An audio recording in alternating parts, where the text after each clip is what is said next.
Have you ever seriously considered applying for a job in a mortuary?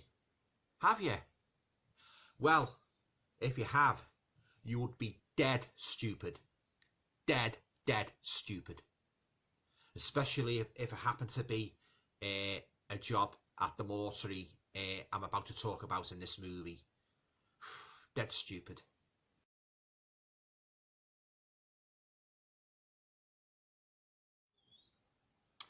Hi guys, welcome to another video. Hope you're all keeping well. Now in this video I'd like to talk about another Shudder movie, another horror anthology movie which I watched last night, and that movie is called The Mortuary Collection. Now if you're not familiar with this movie, I'll just give you a little bit of background about it. So the Mortuary Collection, as I say, is a horror anthology movie, or portmanteau movie if you like. It was released in 2019 and was directed by Ryan Spindle. And it stars Tristan Bryan, Eden Campbell, and Hannah R. Lloyd. Now, the movie basically it's about this rather eccentric old mortician guy who recounts several macabre tales to this young blonde girl, Sam, who's attending the mortuary. You know, she's applying for a job, you know, to work there and that. Yeah. So yeah, and I would like the other movie I talked about, last time, Scare Package. This was a pleasing, you know, this was a sort of like it was a welcome treat. You know, it was a very enjoyable movie in that. Not a great anthology movie, but then again, not a bad anthology movie, sort of like an average one, but yeah, very enjoyable. Yeah. Okay, so I'm just going to talk a little bit now about each of the stories, you know, in this anthology. Oh yeah, the guy who's interviewing the girl Sam for the job, he's a really creepy character. You know, he's in some ways he's a little reminiscent of the he's a little reminiscent of both the Tall Man from the the Phantasm movies, and also Lurch, you know, from the Addams Family. He's got that creepy, you know, creepy foreboding aspect about him and that, you know. Yeah.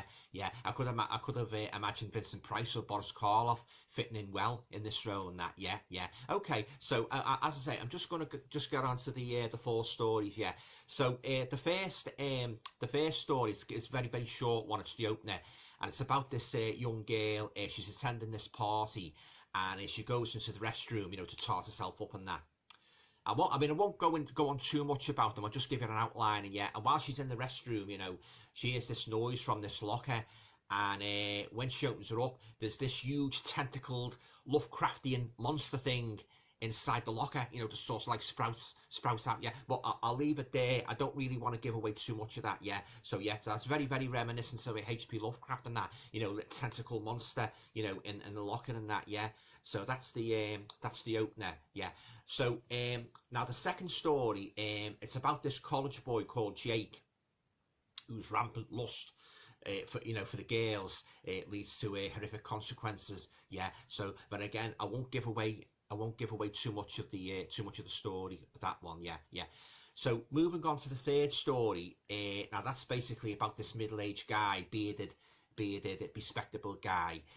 He's caring for his catatonic wife, and she's in a right state. She's just sitting there at the dinner table and that, you know, like, you don't know if she is really catatonic or she's possessed or what. She's just sitting there like a zombie at the dinner table, and she's drooling like, you know, and then she vomits up, like a little bit reminiscent of The Exorcist and that, you know. Yeah. Oh yeah, she's in a real bad way in that, you know. Yeah. And you get flashes in between of her when he first married her and that, you know. Yeah, and she's normal and that, you know, so you start wondering what's going on here and that, you know, why is she in such a state and that. Yeah. But it takes a very dark path, guys, as the story goes on and that. Yeah. I mean, he appears to be a very loving husband, you know, spoon feeding and that. Yeah, but it takes a very dark turn. Yeah, and this guy's real screwy, he really is. Yeah, but I'll leave it there for that one. Yeah, so that's the third story. Now, moving on to the fourth story, and that's actually told by the main female protagonist, Sam, you know, who's attending the job interview with the creepy mortician. Now, when Sam starts telling her little story, it opens up. We see her like babysitting. You know, we see her babysitting this child named Logan, and at the same time she's got the television on, and there's a movie, there's a horror movie playing on the TV screen called The Babysitter Murders. And you see like a Michael Myers type character stalking and that, you know, he's got this mask with apertures on, and you see his viewpoints in that. Yeah, so that's playing out on the screen. And then as the movie goes on, we find out that it comes on the news that there's a maniac escaped from the local mental asylum and that, you know, and he's on the run and that. Yeah. And then next thing you know, he's in the house stalking Sam. Yeah. But then again, I mean, you know, I don't want to go on too much about it because it's got quite a twist. Yeah, things aren't quite the way they seem, guys. Yeah. Oh yeah. The stories are very good and that, quite gory in parts as well and that, you know. Yeah, a very atmospheric movie, well directed, got good cinematography, lovely colour, and I love the creepy house. You know, the mortuary house where the Sam goes for an interview and that. Yeah, and she's very curious and that, you know, about the stories and that, which involve people in this sleepy town where on the whole nothing much happens yet until the stories are recounted.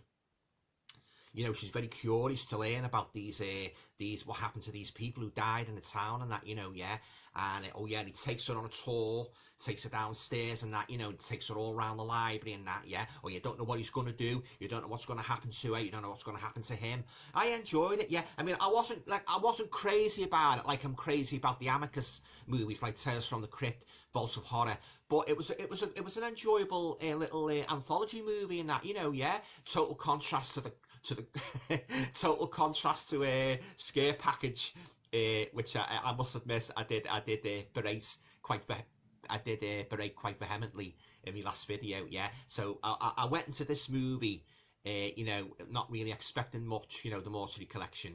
You know, I didn't really expect it to be a great movie, and it turned out I was pleasantly surprised. Yeah. Good stories, good acting, very atmospheric. Yeah, as I say, the character, the main fella, the mortician. He was very reminiscent of the tall man in black from the Phantasm movies and that, and he's very creepy looking and that, you know. Yeah, you didn't know what was going to come next, like the framing story and that. Yeah, and yeah, all in all, guys, I enjoyed the Mortuary Collection. Yeah, and if you love horror anthology movies, I think you'll like it, you know, because it's got all the horror tropes what we like, you know. It's got good pacing, good dark tone, and you're wondering, like, you know, what's going to happen next, as I say, in that, and the stories are entertaining. And I must warn you guys, in some parts it can get pretty bloody and gory, so if you're a gore hound, that will be to your taste. But if you've got like a weak stomach and you prefer your horror movies to be a bit more atmospheric, be warned, there is some sort of like rather explicit scenes of exploding entrails and that, and vomiting. But I don't want to go on too much more about that. I'll let you see the movie for yourself. Yeah, so now we're going to come on to it, me rating now. So on a scale of 1 to 10, I would give the Mortuary Collection, I would give it an 8 out of 10. Yeah, enjoyable movie, not a fantastic movie by any stretch of the imagination, but pretty well done. I like the character, and you know, I like the girl Sam, and I like that, you know, the fella that was running the mortuary, very creepy, you know, daunting character and that, you know. Yeah, and the makeup was good, it had good atmosphere, you know. And I've got a little fun fact for you. The Babysitter Murders movie that was getting screened in Sam's story, that, you know, the movie that was playing out while she was babysitting, that was actually Ryan Spindle's separate little movie, you know, little short film what he'd done. He made it in 2015. Yeah, so and I believe if you get the Blu-ray, that will be included separately. So there you go, guys. That's something to watch out for if you're going to get the Mortuary Collection. Yeah. I mean, me personally, I think I might even add it to me Blu-ray collection. I think it comes out in, I think it's May or June, yeah. But you might have to order from Wow HD and that, yeah. Oh yeah, great little movie, guys, yeah. And as I say, not a fantastic one. You know, don't go into it like, oh, it's going to be a great anthology, yeah. You know, just sort of like keep your hopes, you know, pretty low, and I think you'll enjoy it. Yeah. I could revisit this at some points. Yeah. I say it was a big difference to that. That blooming, boring, crappy you know, scare package. Yeah, yeah. Is, you know, I mean, like, it was, yeah, it was relief in that. You know, it was great to watch. You know, a good little horror, a good little American horror anthology, and that was entertaining and that. You know, yeah, and well constructed and that. You know, yeah.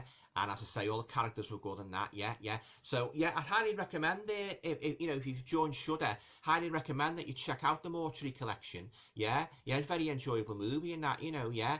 And I said, there you go, guys. That's my review of the Mortuary Collection. I've got one more horror anthology movie to watch on Shudder, and that is Nightmare Cinema, which I hope to watch over the weekend. So once I've watched that, Nightmare Cinema, I'll give you my thoughts on that. So fingers crossed, guys. It's as good, if not better, than the Mortuary, you know, the Mortuary Collection. Yeah, yeah. Okay, do you like horror anthology movies? I absolutely love them. I mean, if you've been watching my videos, you'll know right up there were all my favourites, you know, Dracula, Frankenstein. I absolutely... They were a staple of my childhood. I used to watch them, you know, growing up, like, you know, in the 60s and 70s on our old black and white telly. And of course, when I started watching them in colour, yeah, oh, fantastic, yeah, especially Tales from the Crypt, yeah, yeah, yeah. Okay, yeah, have you seen the Mortuary Collection? Leave your comments down below, yeah, yeah. So, yeah, okay, so all going well, guys. I'll talk to you all again soon. Stay safe.